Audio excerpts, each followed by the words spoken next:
বিনা তদন্তে তারা কখনো এই ধরনের সিদ্ধান্ত নিতে পারে না। তাদের এই সিদ্ধান্ত পুনর্বিবেচনা করা উচিত। বুয়েট প্রশাসনের এটিও বিবেচনা করা উচিত, কারা আমাদের 17 মার্চ এবং 26শে মার্চ জাতীয় দিবস গুলো পালন যখন আমরা করেছি, তখন যারা আমাদের বাধাগ্রস্ত করেছে সেই বিষয়গুলো বুয়েট প্রশাসনের তদন্ত করা উচিত। তারা সেটি না করে তারা করলো কি, আমার সিট বাতিল করলো। এটি কোনোভাবেই গ্রহণযোগ্য নয়।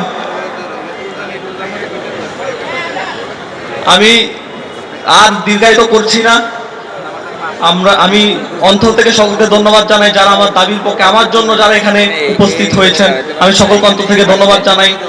সর্বশেষ একটি কথাই বলতে চাই, একা আমি এসেছিলাম, হাত যে ছিল শূন্য, শত ভালোবাসা শত বন্ধুত্ব, ভালোবাসায় আমি ধন্য। ধন্যবাদ।